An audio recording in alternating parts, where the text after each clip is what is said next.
Hi everybody, this is Kyle Tomson with Tomson Burnham Real Estate. I am a real estate agent in Salem, Oregon, here in the heart of the Willamette Valley. And today I'm going to continue to answer the most common question we hear from folks thinking about moving to Salem. What are the best neighborhoods in Salem? Now that's a hard question to answer because what one person thinks is best is different than the next. Do you want a neighborhood with large lots? Do you like vintage neighborhoods? Do you have a long commute to work? Are you looking for a luxury neighborhood? The answers to these questions will change what is best for you. So in this series of vlogs, we're going to talk about the most common best attributes in which neighborhoods around Salem fit the bill. This is part 4 of the series, and today we're going to answer one of the best large lot neighborhoods in Salem. So stay tuned.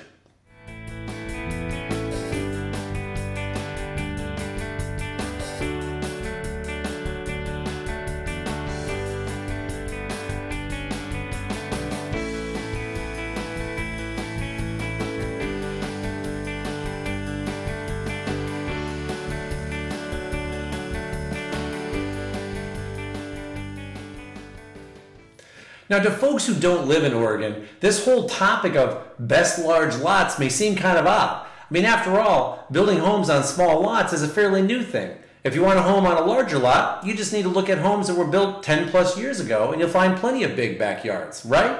Well, that's not necessarily the case in Oregon. And the reason is Oregon's Urban Growth Boundary Law, or Senate Bill 100, that was passed in 1973. This law, championed by a coalition that it is hard to imagine working together on anything these days, included our Republican governor at the time, progressives, urban interest groups, and agricultural interest groups. It was created to prevent the kind of urban sprawl that was already becoming a problem in California in the 1970s. Cities were required to submit a UGB map and justify them per statewide planning goals that included the protection of high-quality agricultural lands, forests, and open spaces. Development was allowed to happen inside the UGB area, but not outside. Every 5 years, cities could revise their UGB boundary and submit it for approval. In essence, the decisions about how cities grew in Oregon were made in a public forum. Now, as you would expect, the moment the law passed, efforts were made to roll it back for the next 30 years, mostly unsuccessful efforts. And today, our land use laws are a model for how cities can grow in a sustainable way. Today, our UGB laws are a feature of the state. In terms of preserving open spaces, forests, and agricultural lands, Oregon's UGB has been a stunning success. The law has been around for 50 years now, plenty of time for unrestrained growth. This map shows Portland and Salem today. There are 27 miles of open space between the southern edge of the Portland metro area and the northern part of Salem. It's about 70 miles from downtown Portland to the Pacific Ocean, and there are over 50 miles from the western edge of the Portland metro area and the Pacific Ocean. Space that contains vast forests, prime agricultural lands, and Oregon's world-class winery industry. It is also about 70 miles from downtown Los Angeles, San Francisco, Seattle, Chicago, Boston, and other large cities to the outer edges of their suburbs. Without our UGB, much of these forests, farms, vineyards, and open spaces would not exist today. They would have been replaced with low-density housing developments, strip malls, and gas stations. Salem would be a suburb of Portland. The UGB has ensured that our natural resources will still be around for future generations. An additional benefit is that since developers cannot easily go farther out, they start looking inward. So areas that have run down get redeveloped. I cannot tell you how many clients, when I take them on a tour of Salem, are shocked about how nice our bad parts of town are.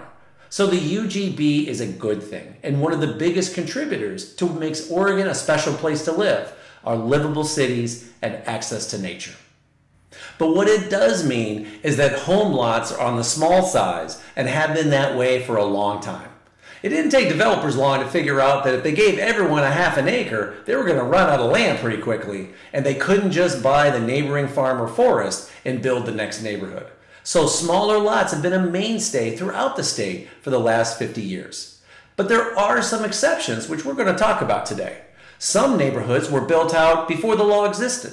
Some have larger lots because the developer just decided to have at least part of the neighborhood with a bit more space between the homes.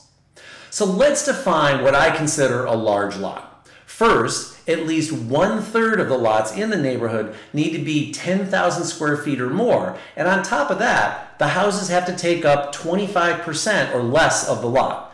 Having a single-story 5,000 square foot house sitting on a 10,000 square foot lot isn't going to feel very spacious in that backyard. The house has to be small enough so that you have a good-sized backyard. We're going to break up the neighborhoods by where they're located in the city. So first up is West Salem.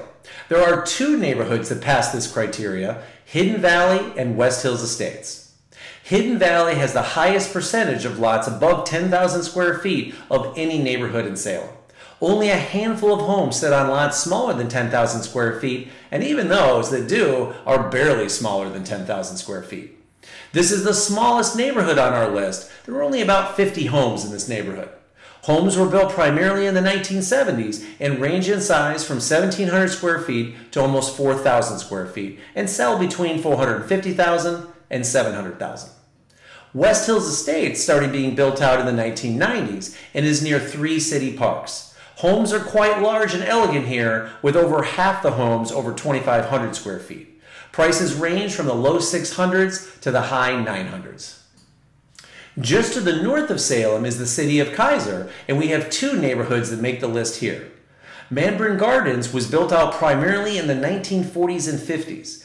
Most are smaller one-level homes in the 1,200 to 1,300 square foot range and have hardwood floors. As the neighborhood is over 80 years old, most of the properties have mature trees and lots of privacy.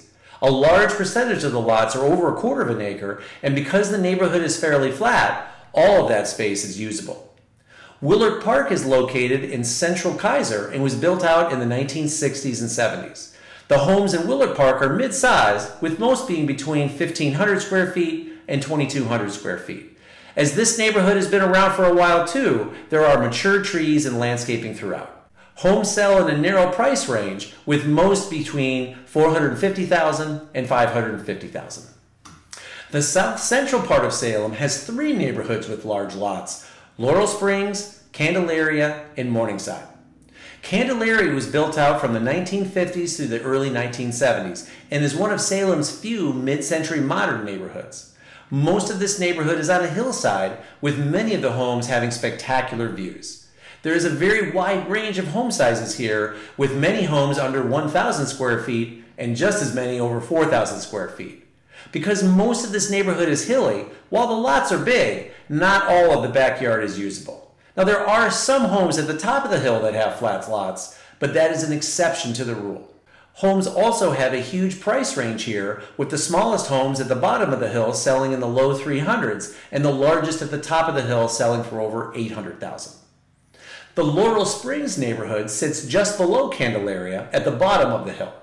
Built out in the 1970s, most of the homes are ranchers or split levels, but because Laurel Springs is fairly flat, unlike most of Candelaria, nearly all of the backyards are usable space. Some of the most beautiful tree-lined streets in Salem can be found in Laurel Springs. Homes range in price from the low 600s to the high 900s. The Morningside neighborhood is the largest in Salem. Homes have been built in Morningside for over a century, with the oldest homes built in 1900 and the newest completed just last year. As a result, there is just about every architectural style you can think of found somewhere in this neighborhood. There is a huge size range and price range as well. The smallest homes are under 700 square feet, with the largest over 5,000 square feet, with prices that range from $350,000 to $600,000. There is definitely a little something for everyone in this neighborhood. So we're going to wrap up with South Salem, where there are 2 neighborhoods with large lots. The Sunny Ridge neighborhood is also one of the largest neighborhoods in Salem. It was built out in the 1960s through the 1980s and has a wide variety of architectural styles. There are 2 parks within its bounds, as well as a 5.5-mile forested urban trail that winds throughout the neighborhood. There are gentle hills throughout Sunny Ridge and many tree-lined streets. Homes range in size from 1,200 square feet to a little over 3,000, and prices range from the mid-400s to the high 600s. For those of you who like to deck their homes out for Halloween, there is no better neighborhood in the city. Kids from all over descend on Sunny Ridge Halloween night. It is not unusual to have over 300 trick-or-treaters. The Alderbrook neighborhood is one of the few neighborhoods in Salem with a full tree canopy. It is not unusual for a property to have over a dozen 100-foot tall trees. The lots are some of the biggest in Salem, with many being over a third of an acre. Homes are large too, with over half being over 2,500 square feet. Between the lot sizes and the trees, every home feels very private. Homes will sell between $600,000 and $800,000. And that, folks, are Salem's best large lot neighborhoods. If you liked what you saw here and you want to see more, hit the subscribe button on your screen and you'll be alerted when my next video goes live. Next, I'm going to discuss the best luxury neighborhoods in Salem. See you next time.